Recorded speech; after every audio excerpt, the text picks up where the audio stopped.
2 मंजिला इमारत में रहने वाली दमयंती जी अपने 2 बेटे बहुओं और पोते पोती के साथ सुख का जीवन व्यतीत कर रही थी।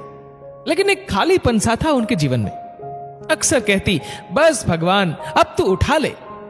दोनों बेटों की अच्छी नौकरी थी।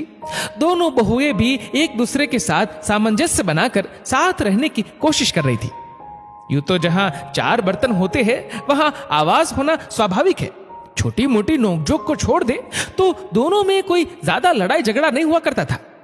आंगन में लगे झूले पर बैठ दमयंती जी सोच रही थी कि अब मैंने अपनी सारी जिम्मेदारियां निभा दी, अब कुछ बचा ही नहीं करने को। अपने स्वर्गवासी पति को याद कर उनकी आंखें नम हो गई थी।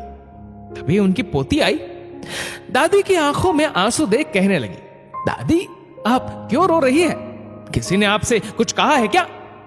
दमयंती जी ने उसे गोद में उठाकर झूले पर बैठाया और कहा, नहीं मेरी गुड़िया, कुछ नहीं, तेरे दादाजी की याद आ गई बस इसलिए। पोती रिया ने भोलेपन से कहा, दादी क्या आपको हमारे साथ अच्छा नहीं लगता? आपको दादा के पास जाना है? दमयंती जी ने कहा, नहीं नहीं, ऐसी कोई बात नहीं बेटी, तुम जाकर खेलो।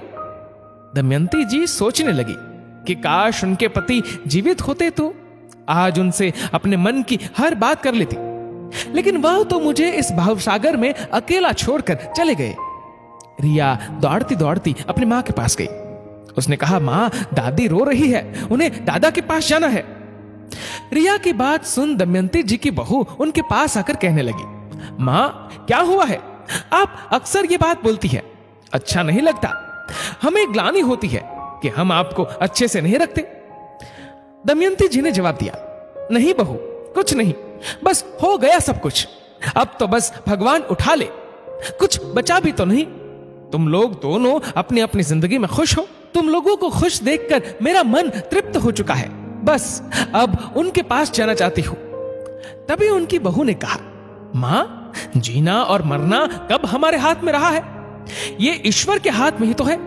वही जन्म देता है और वही समय तय करता है कि कब अपने पास बुलाएगा। अभी कुछ भी खत्म नहीं हुआ। इस दुनिया में आए हैं, बहुत कुछ करना बाकी है।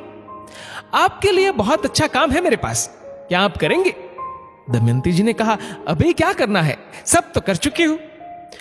मम्मी, हमारे मोहल्ले की काफी औरतें हैं जो अचार नहीं बना पाती, बाहर से अचार लेकर आती है। क्यों नहीं आप अचार बनाना सिखा देती? गर्मियों के मौसम में आप उन्हें अचार बनाना सिखा दीजिए, आपका समय निकल जाएगा और उनकी समस्या भी हल हो जाएगी। सर्दियों में आप जो लड्डू बनाती है, हम उसके बारे में भी लोगों से बात कर सकते हैं।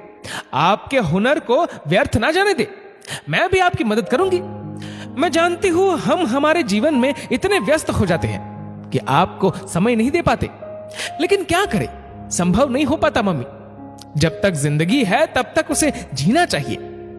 दमयंती जी अपनी बहू की इतनी समझदारी वाली बात सुनकर बहुत खुश हो गई। उन्होंने बहू से कहा, तुम सच कहती हो, खुद को व्यस्त रखूंगी तो ये सारी बातें दिमाग में नहीं आएंगी। चलो ठीक है, आज ही सबको बताती हूं। 4-5 लड़कियां भी मिल गई तो मैं उन्हें अचार बनाना सिखा दूंगी। तभी वहां रिया दौड़ कर आई और कहने लगी, अरे दादी आप तो हंसने लगी, आप तो रो रही थी ना?